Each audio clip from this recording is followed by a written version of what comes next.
turn on the microphone here.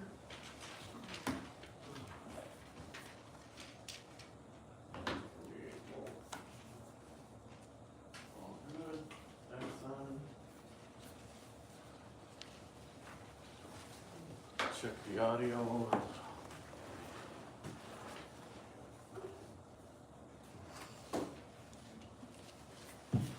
Check the cookie box. Check the cookies. Check the audio. If you want to give me a mic check. John will be here, but he's going to be late. So he'll come in probably during Ray's sermonette. You can stretch it, Ray. No.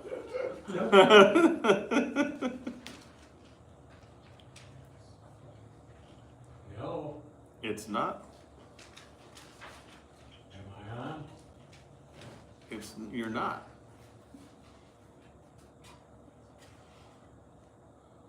No. This is bizarre. Can you hear me now?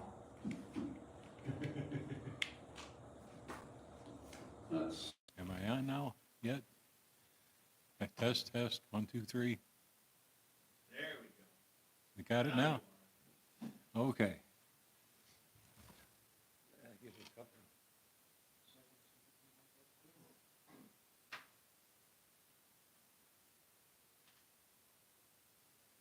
So the first song we had is Pick Up Your Feet. Number 20. To thee I lift my soul. Pick up your feet. Oh my. How did your sister survive 2 weeks? She watched a lot of Well, she was in an emergency room for a while. That's what.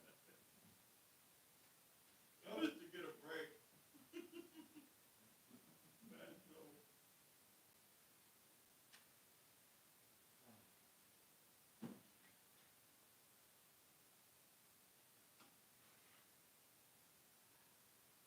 In this day and age, I have a screwdriver. What's that? I can tell time on the clocks with hands.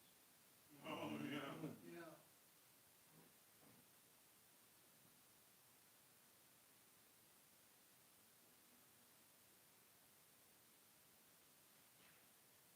I like last on last night talking about possibly the two legs.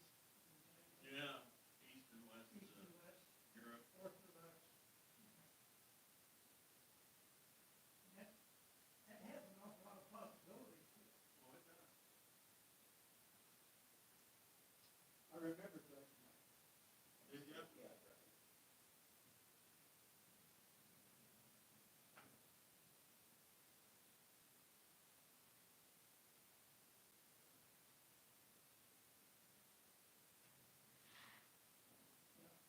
All those prophecies make sense after they come through, you know what they said.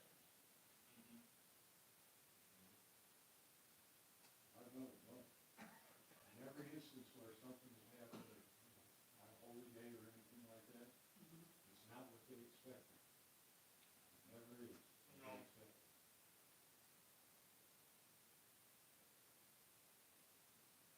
And I'll tell you one that I like, it was the last great day, when Christ was giving a sermon, and he was doing it outside of the temple itself, he was doing it in the main corridor, the main general area. And he was saying that anybody who wants, you know, God's going to minister to anybody at all. Other than that, he'd have to be inside, or just the Jewish people who worship. But out in the middle, everybody's there. Yeah. And he was pretty pointed about it. Anybody. I think as things go on, we'll see how they'll recognize that this is part of it. World won't. Yeah. About ready? My sister was good, because it was all over the red root. But she said, okay, can't eat this, can't eat that. How about a TV dinner? I got some good shrimp. Well, she's 81, and I'm 83. Oh, okay. It still doesn't ring a bell with her. I don't even try to explain it. I know it's not gonna go anywhere. Probably for the best. Well, I think we can get started. Good afternoon. Page 20, To Thee I Lift My Soul, be the first song for today. Pick up my shoes. All right.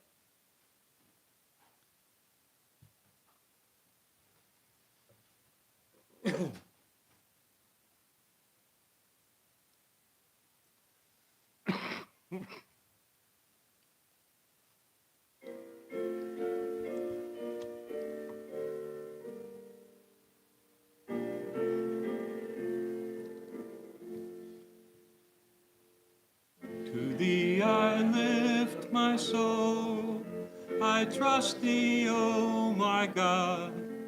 Let me not be ashamed, nor let my foes triumph for me. Let none that wait on Thee be put to shame at all, but those that without cause transgress, let shame upon them fall.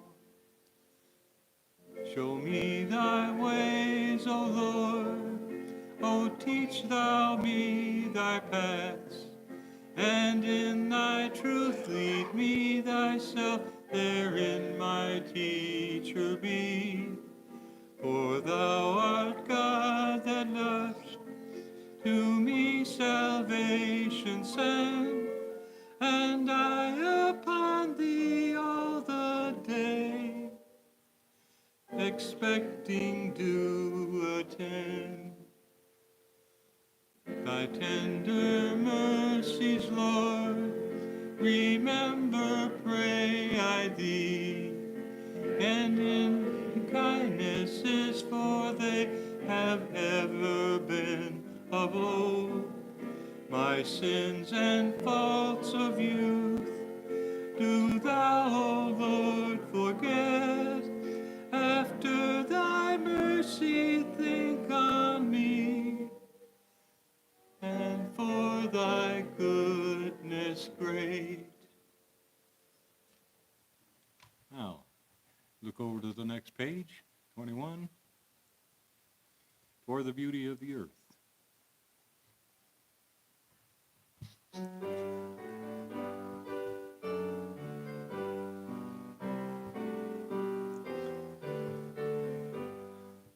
For the beauty of the earth, for the beauty of the skies, where the love fledged from our birth, over and around us lies.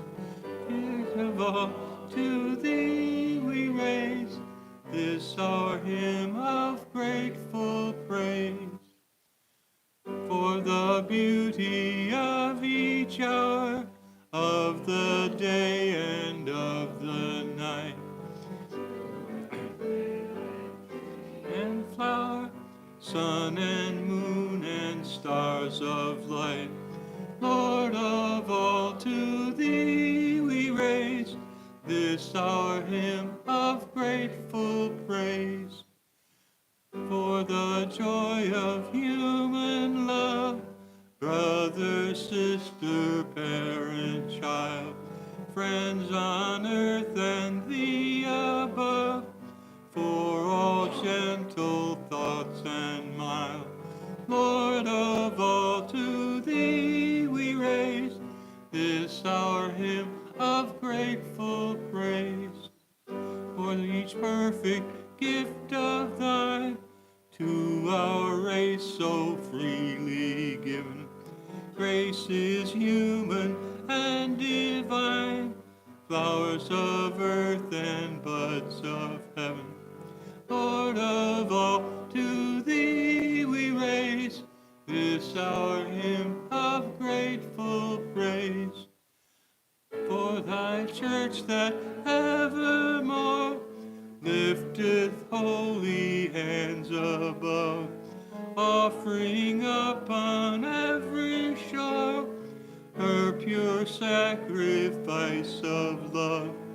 Lord of all, to thee we raise this our hymn of grateful praise.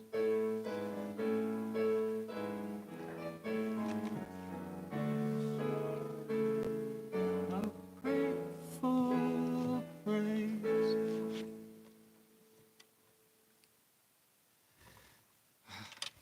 Eternal Father, whose name we hallow, thank you for this Sabbath day. Thank you for bringing us together. Help us through this day. Please inspire this service and help us to learn your ways better, great eternal. In the name of Jesus, we commend this service into your hand. Amen.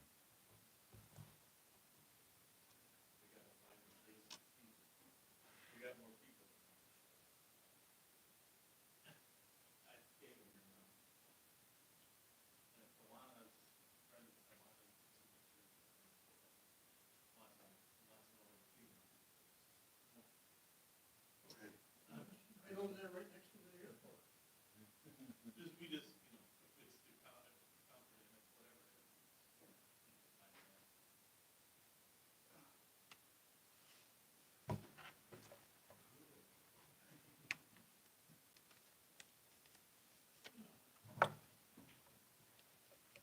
$229,200 miles. Remember that number, I'll get back to it later. I spent the last couple of weeks in Florida, and we often ask for prayers for people for health. So I'd like my sister Pat also be on that particular list. She'll be going in for an operation next week because her spinal column in her neck bends the wrong direction. Her neck bends out instead of in. So she's got a problem with number 3, 4, 5, 6, and 7 in her vertebrae, and it's pinching the nerves, causes her face to look funny, her left hand to gnarl all up, and her left leg to also. So we're looking for some help for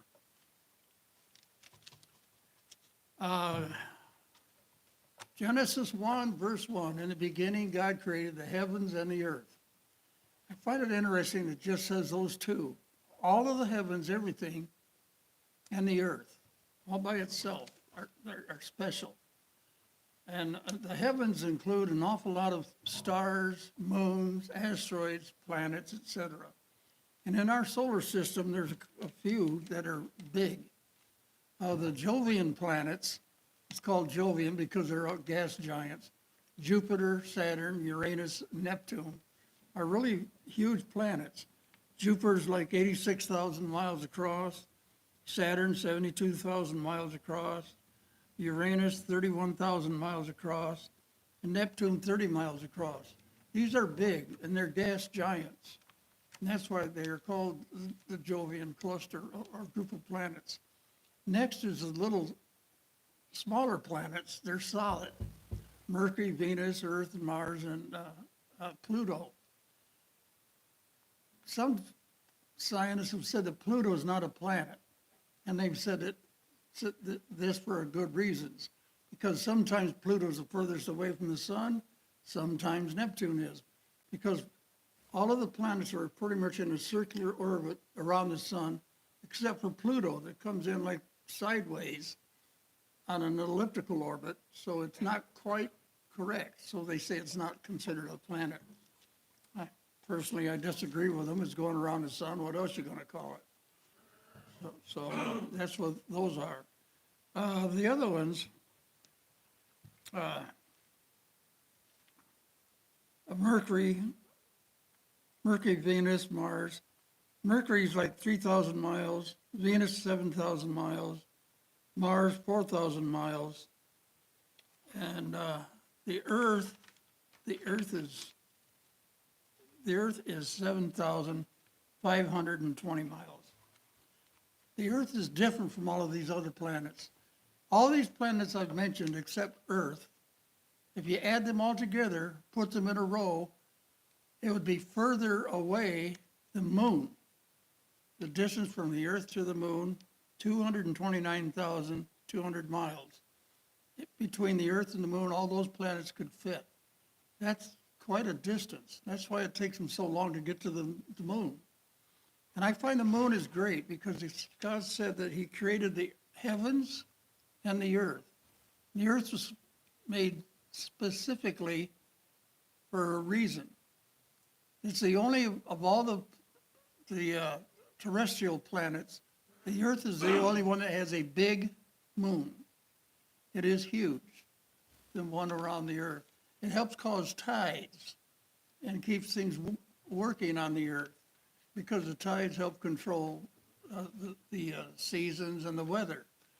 But also, being so huge, the Earth being so large, it has a specific gravity that keeps things on the Earth. So otherwise, as it's spinning around, we could go flying off into space. And but the Earth is this way, and on the Earth we have something that is rare that other planets in our system do not have. We have water. Water is weird because when things get hot, they expand. Water does that as well. If it gets hot, it expands and turns into steam and floats off. Other things, as they get cold, will contract and compress, except water. When water compresses, it gets cold, it turns into ice, which is less dense than the water, so it floats. So water exists in 3 different areas, only on Earth is that true. Also, I find that the Earth is different for another reason. For number one, we have the North Pole pointing towards the North Star, and the magnetic North Pole, which is off by, what is it? I keep thinking it's 23 degrees, 7 degrees. Not much, but it is off a bit. And I think that was done on purpose, because before it was turned off sideways like that, pretty much the entire Earth was a global jungle, terrestrial, plants and everything and animals. They find mammoths buried up in Siberia, and they've dug those things up and got their tusk out and made piano keys out of it, saying they came from elephants. But it was done all at one time, and all these things had to be done for the planet Earth. And tons of plants and animals and everything were buried on the Earth to help create oil fields, coal, and everything was done like that. Because it says in Genesis 1, chapter 2, the Earth was formed. In the beginning, God created the heavens and the earth was without form and void. As we all know, the word was should be translated, the world became without form and void. Not just the earth, but the entire solar system, the entire universe. You remember Ezekiel 28 and Isaiah 14, it talks about Satan rebelling against God and was cast back down to earth. And after that big battle, a lot of things were destroyed out there in the universe, a lot of destruction, including like the moon, with marks all over it. This is what happened, and then Christ came along to help recreate the heavens and the earth in the first couple of chapters of Genesis. He didn't make the earth at that point. It was already there. It had been around for many years, for hundreds, thousands, maybe millions and billions of years. You can look at the lines like the tree of a trunk, but on the Gulf of the Grand Canyon walls. Many spots in the Grand Canyon walls are just plain, pure sand with nothing in them, showing that there were more than one flood in the years past. Many of these happened, and this had to happen in order to create plant and animal decomposition to create coal and oil. Because it does say the earth was not created in a waste like that, and tohu and bohu, without waste and form, but the earth was created to be inhabited. That's why it talks about the fact in the beginning God created the heavens and the earth. Because the earth has a purpose, has a reason for being here. The reason that God made it to be inhabited but with people. Because people are here, and part of God's plan, of course, is creating his family. You know, he made creeping things after their kind, cattle after their kind, fish after their kind. And he and the one who became Christ when he was born of the Virgin Mary said, let us make man after our kind, after our image and after our likeness. So he's part of creating his family here on this planet Earth. That's why Earth is here. We're like a breeding ground for God to create parts of his family. His born-again children, the male and female both. And that's why God created the heavens and the earth. The earth is special, and that's why it's listed that way. It didn't say God created the heavens and a lot of planets. It said God created the heavens and the earth. So that's why we're here, and it's special. And I look around me, I think I see an awful lot of God's potential family sitting out there in front of me. Glad you're all here, and that's my outlook on the earth and the heavens and the earth. Next week, or a couple of weeks from now, I'm going to talk about Melchizedek. He's interesting. That's all for now.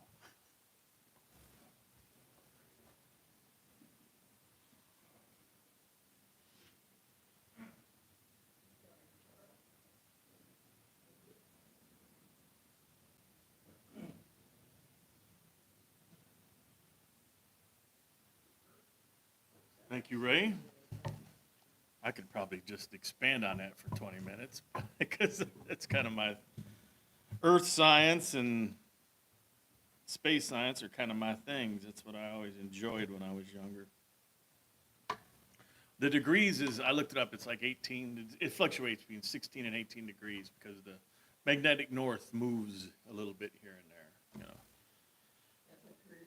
there, Well, there's theories to that too, that when, was it Joshua?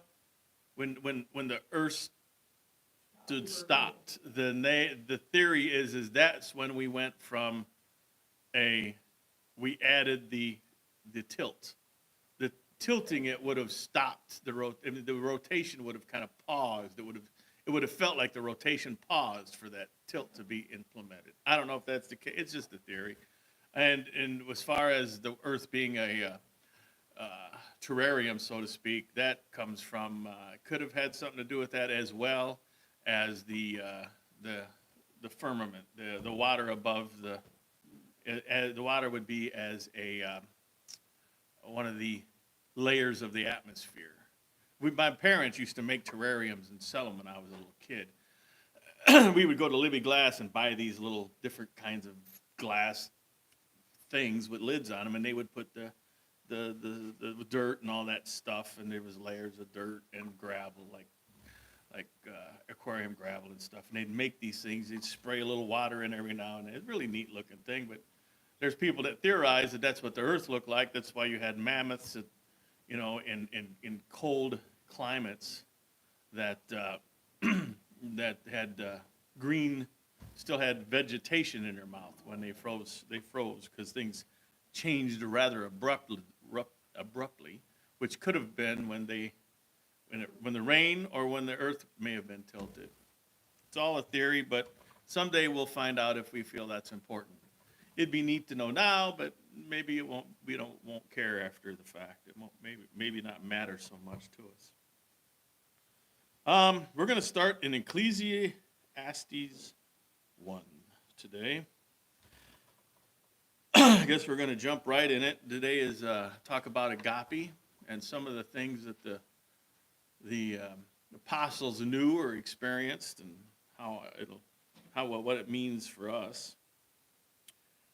You can kind of lined up some of the Ecclesiastes, and then there's another book we're going to get into. They kind of offset each other, if you know what I mean. Ecclesiastes 1:1.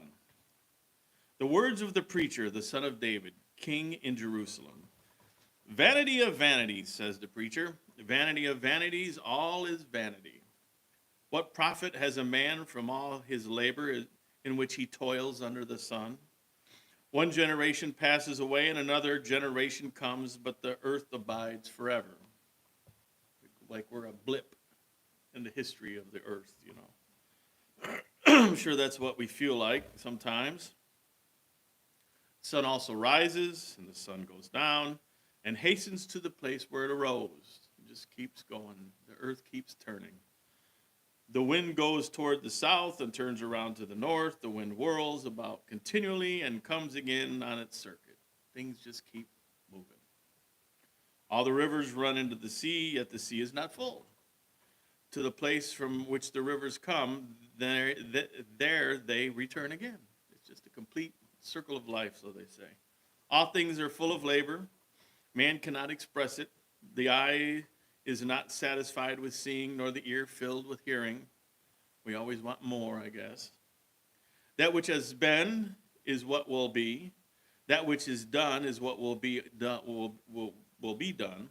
And there is nothing new under the sun. And boy, is that true.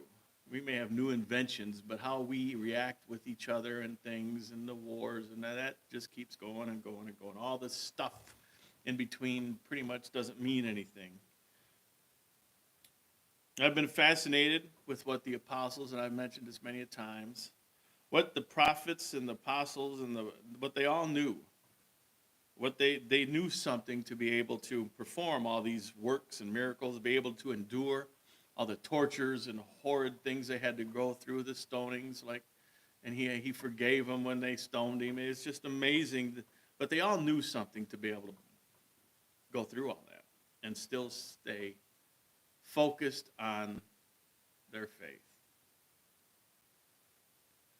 Whatever it is, I'm not to that point yet, probably, but I'm beginning to understand more and more how they got there and what they experienced.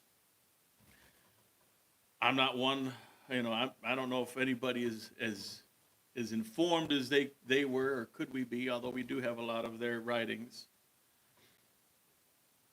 None of us are going around performing works like this. None of us are healing people. We're not emptying hospitals. We don't have that level of the Holy Spirit. None of us has the faith of a mustard seed, believe it or not. Please don't tell me you can move a mountain, because none of us can. It's quite a sobering thought if you think about it. We are all on our way there, though. We are all in this journey at different stages together. We're moving in the direction that the prophets and the apostles, where they ended up. We're keeping God's law. That includes his commandments, his food laws. If you grow your own food, we should be keeping the land Sabbath. We're keeping Jesus' example with regards to foot washing, bread and the wine. And he said, do this, and we do it. We are being, in this world, in this day and age, we are doing our best to be as loyal and as faithful as we can. We stumble, we fall, we get up, we ask for forgiveness. Matthew 12:46. While he was still talking to the multitudes, behold, his mother and brothers stood outside seeking to speak with him. Again, that was Matthew 12:46. Then one said to him, look, your mother and your brothers are standing outside seeking to speak with you. But he answered and said to the one who told him, who is my mother and who are my brothers? And he stretched out his hand towards his disciples and said, here are my mother and my brothers. For whoever does the will of my Father in heaven is my brother and sister and mother. He was telling us a couple of things here. The obvious one is to do the will of God, the Father, and we are Christ's family. The other thing he is saying is that spiritual family goes beyond physical. Doesn't discount the physical, but it does transcend the physical. And it's good to know. When he speaks of brothers, he speaks of us, sisters, mothers. Now, doing all these things takes and leads to what? Doing the will of God. Faith. Faith is what gets us here. It's probably small at first, but it grows as the years go on. I know mine is growing. I don't jump to the end of the world scenario every time something goes wrong in my head as like I used to. Things have changed to that point. I'm like,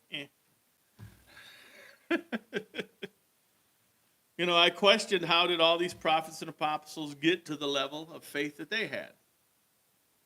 How did they get there? Well, they had one thing we don't: direct contact with Christ. Both in the Old Testament and the New, the apostles and the prophets had direct contact. They spoke with Christ. They spoke with him. And I mean two-way contact. I know he hears us, and sometimes we get an answer that's not audible, through answered prayer, of course, and other signs that just can't be explained any other way. But they actually had conversations with God. That must go a long way to boosting one's faith. To hear your Creator respond to you and show you his love and all that. That would be unbelievable. But faith is only a part. They all had it, though. They were all chosen by God. What else did they have in great abundance? What makes Paul and John stand out above some of the others? One thing: love. They had great amounts of love. And the kind of love that we should all strive for. And we've all heard of agape love. You know, I searched for a definition of agape. None of the dictionaries had what I thought I liked. I didn't care for what they had. But then I found this on a website. I don't know where they got it from, but I liked it. Agape in the Greek, this is their explanation. Agape in the Greek classics, so the writings of the Greeks, spoke of a love called out of one's heart by the preciousness of the object loved. In other words, it was an involuntary response. It just poured out of you when you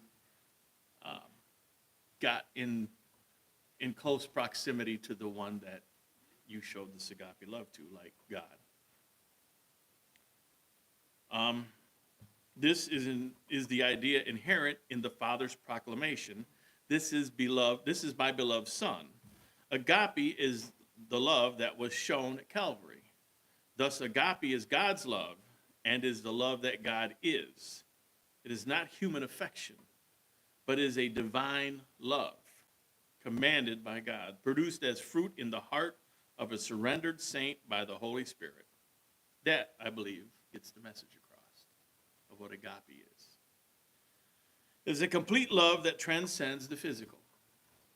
John 6:48.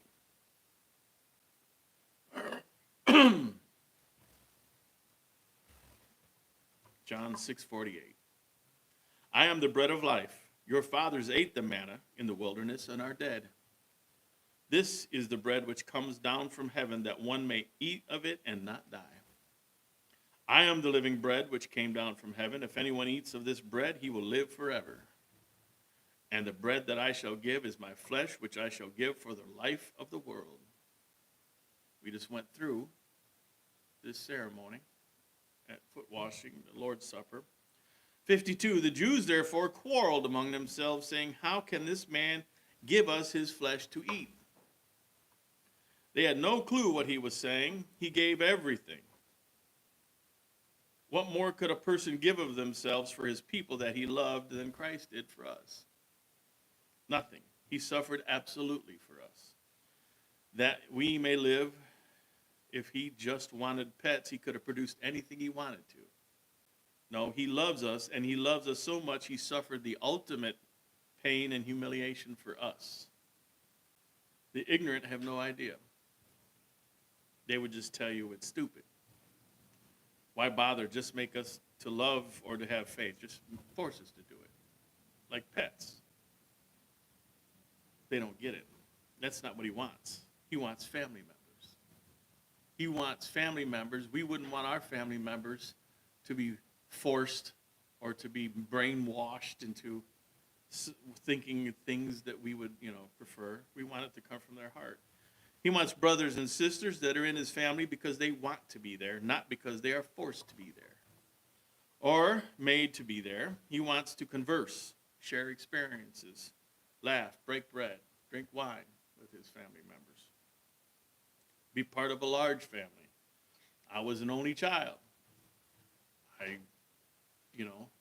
When you're an only child, you try to find ways to play catch with yourself. Thankfully, we had a nice high-pitched roof, It's hard to use a football, but you can throw a ball up there all day long. Or if you want to speed up your reflexes, you just throw it against the wall of the barn and hope you can catch it. I lived out in the country, not a lot of kids real close by, so that was my experience. So I understand this. I understand his desire to create a family. I mean, I had plenty of little toys and things, but a lot of them I had that were for two people. Ever try to play smash-up derby with one guy? It ain't working that way. You can pull that T-zip all day long and smash it into the wall, but they're never going to hit each other. You can't move that fast. When I was young, like I said, I wish I had brothers and sisters to play with and share things with. It just wasn't to be. I can understand why Christ wants that. I can also understand why he wants that for him. I used to get apologized to occasionally because the doctors told my mother and my dad that if they had another one, it might kill her because she's a very smallish person. I was a not so small baby, so they didn't want to risk it by having any more, and I understand that.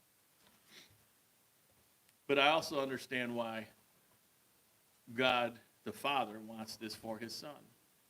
1 Corinthians 13:1.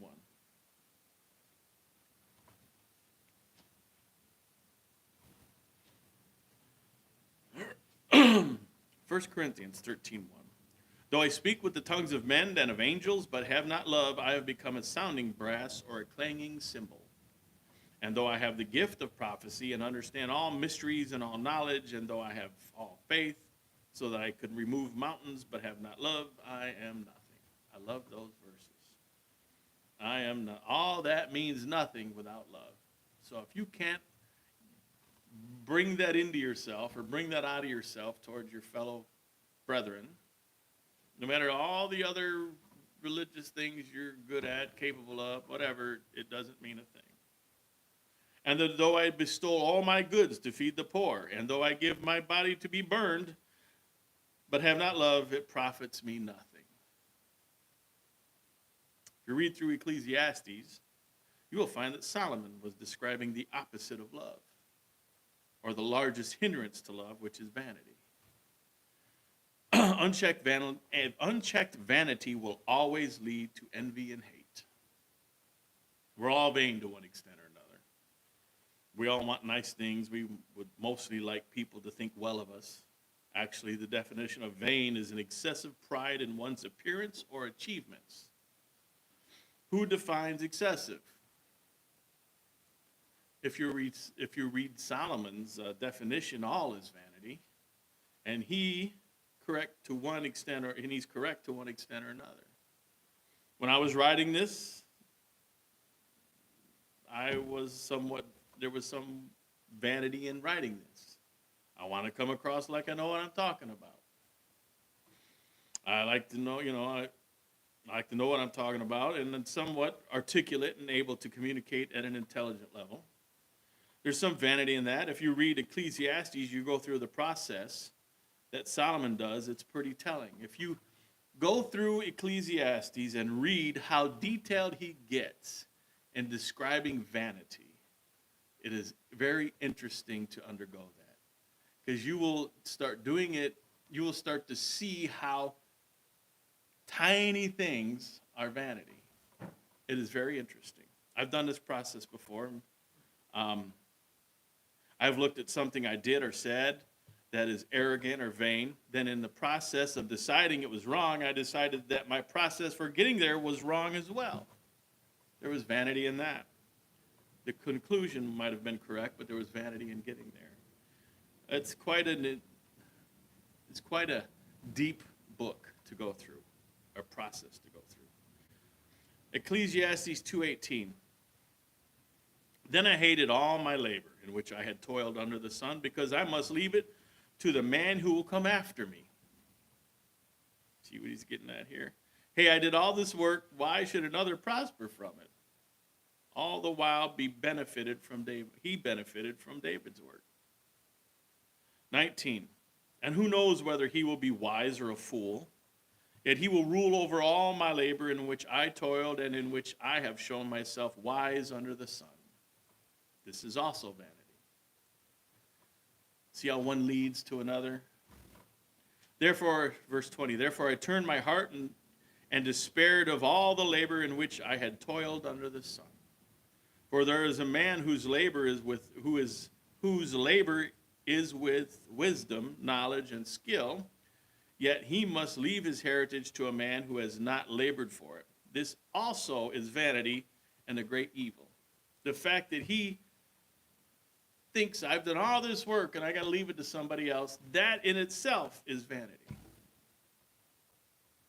No, you can't take it with you. So he's got to leave it to somebody. 22, for what has man for all his labor, and for all the striving of his heart with which he has toiled under the sun? For all his days are sorrowful, and his work burdensome. Even in the night his heart takes no rest. This also is vanity.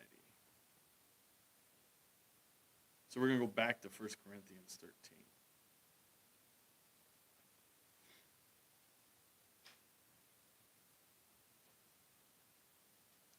1 Corinthians 13:4. Love suffers long and is kind. Love does not envy. If you have filled your heart with godly love, you will not have envy. Back to Ecclesiastes 4 verse 4. You can see how these kind of parallel and work with each other. Ecclesiastes 4:4. Again, I saw that for all toil and every skillful work, a man is envied by his neighbor. This is also vanity, grasping for the wind. That is, what's the term back in the 50s or 60s? Keeping up with the Joneses or something like that. You know, I got a better lawnmower. This guy's got to get a better lawnmower or car or whatever it is. You know, that kind of thing. So if you're trying to bring out envy from your neighbor, this is also vanity. Something to think about. I've committed that recently, by the way. Love does not parade itself, is not puffed up. If you have perfect love, you cannot and will not lead with your ego. Remember the song, You're So Vain, you probably think this song is about you. The subject of that song must have had, I don't know who she was singing about. I think they've said it, or maybe it was nobody, I don't know. I think there was somebody that she mentioned or somebody mentioned. But man, they had to have one tremendous ego. Verse 5. Does not behave rudely, does not seek its own. Love is not provoked and thinks no evil. The world interferes greatly in this verse. I can be provoked. Imagine the resolve and character if you would have to possess to not be provoked. That's my pride, and it's hard to squash that down.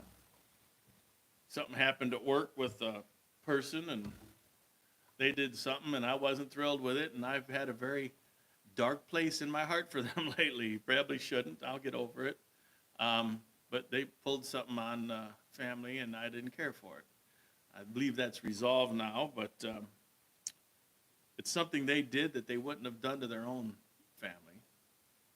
Kenny works where I work, so they moved him to a location that I was not happy with, so that's being resolved. And thinks no evil. The very heart of this world is evil continuously, and it's not hard to think evil thoughts against those that will to bring it down.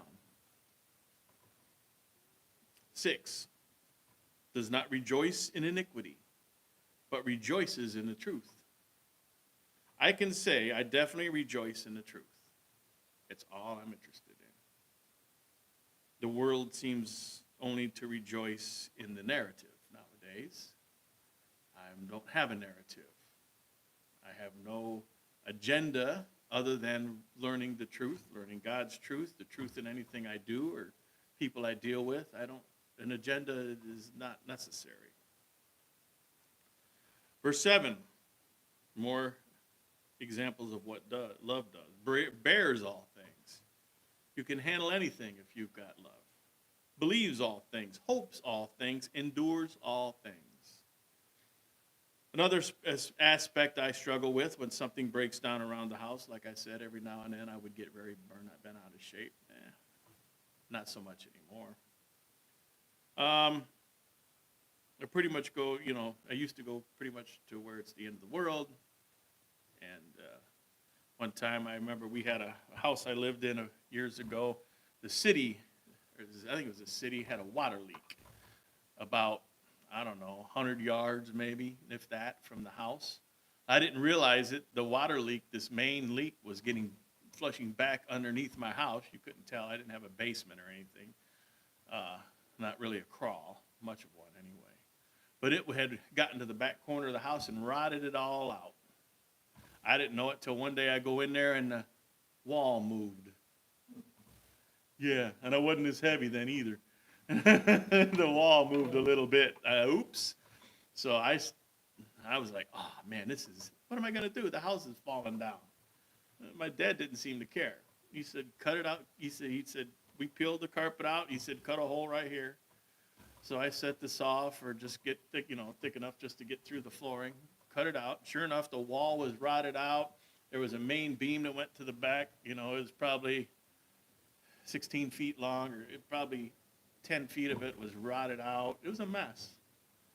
But we took a jacked the wall up, cut out all the bad wood, put in new wood, replaced the beam. Far enough back, I was able to scab it against the other beam, bolt it in. Everything was perfectly fine, stronger than it was to begin with, and lowered the jack back down.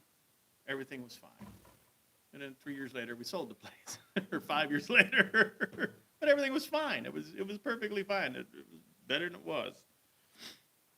So now when thanks to that incident, now when I see things, it's not quite as the end of the world.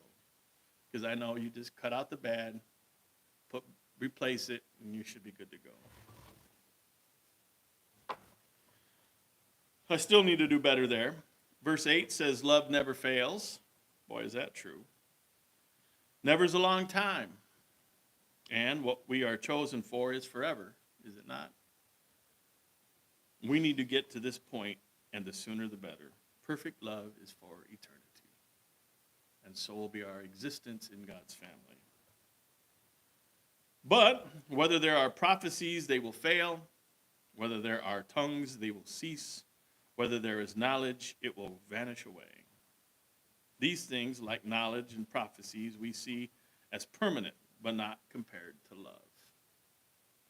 Verse 9, for we know in part and we prophesy in part, but when that which is perfect has come, then that which is in part will be done away. Perfect. God is perfect. God is also love. We know that God is a surname for all that will be in his family. Once we are changed, we will finally know perfect love. Verse 11, when I was a child, I spoke as a child. I understood as a child. I thought as a child, but when I became a man, I put away childish things. I still got a few more childish things to put away, but there I am. I don't think anyone doubts the time we are entering in this world. It's just turmoil on a daily basis. We need to do our very best to rise beyond vanity. Every year around Lord's Supper, I look back and ask, have I made some improvements? Anything? A little bit, maybe? Am I getting closer, better? Usually I can find something that I can hopefully, I've done better on. Verse 12. For now we see in a mirror dimly, but then face to face. Now I know in part, but then I shall know just as I am also known. And now we're going to go to 1 Corinthians 13:12. Or is that what it is? Or am I still in? That's, yeah, okay. So 12. For now we see things in a glass darkly. I just said that. I don't know how I have got it in here twice. And now abide in faith, hope. And now abide faith, hope, love. These three, but the greatest of these is love. If we live our life and keep that in the forefront of our minds, that anytime we approach anything, it should be with love. Even when someone you want to try to get by that, because someday they could be someday it's most likely, because most people, I believe, will be, if not in the first, in the second resurrection. And if they look back and they made it and you handled them that way, and maybe you're standing there because everybody will have some interaction with us throughout their lives that we have to be there when they're resurrected. It's possible. I don't know. But they'll remember that. And how is it? We know the verse where it says if you're nice, basically if you're nice to someone, it's like heaping hot coals on their head. More so than just, they want you to be mean to them, because then that makes them not feel so bad for being terrible to you. But if you're kind to them, all of a sudden, if they have any heart in them at all, they should feel about that tall. I know I seen someone feel about that tall this week. I had a van repaired, and someone forgot to fill the top off the antifreeze in it. Dolores got a few miles down the road and it started beeping, and the temperature went up.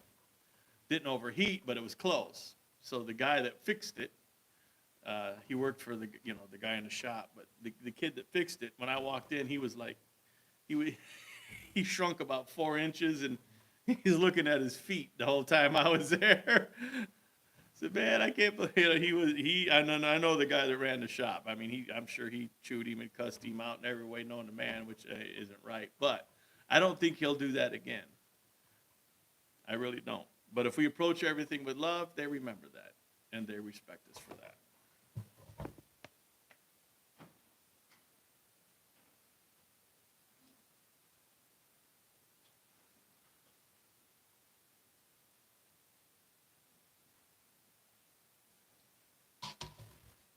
Good. Got to try to remember that. It's hard. When you're in the moment, it's not easy. Yeah. Okay, if you'll turn to page 64, we'll see what we can do about ending this. Yeah. After which Ray will do the closing prayer.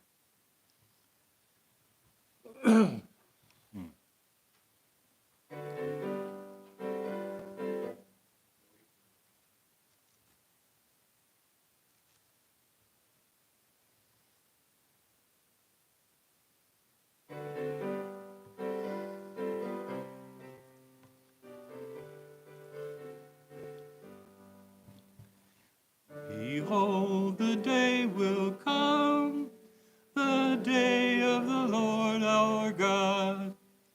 He shall bring all nations in that day against Jerusalem. They shall take the city and share the spoil in the very midst of them.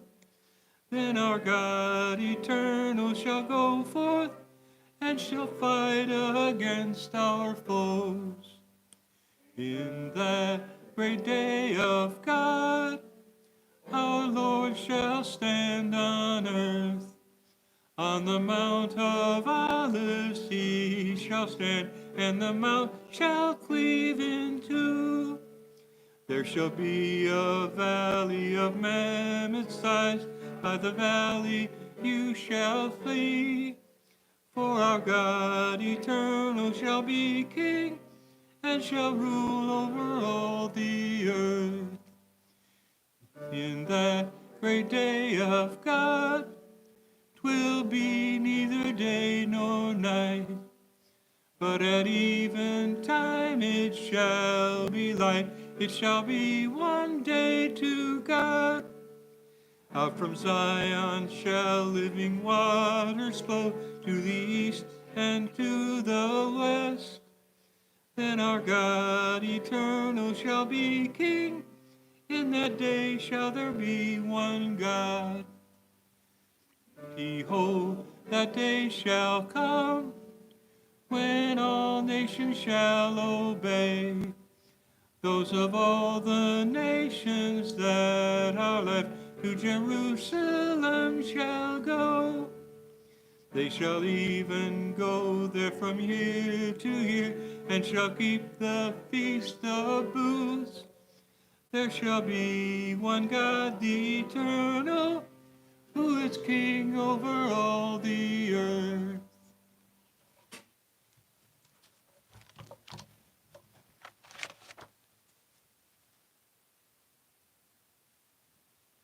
Our Father in heaven, we thank you again, as always, for this Sabbath day you've created for us.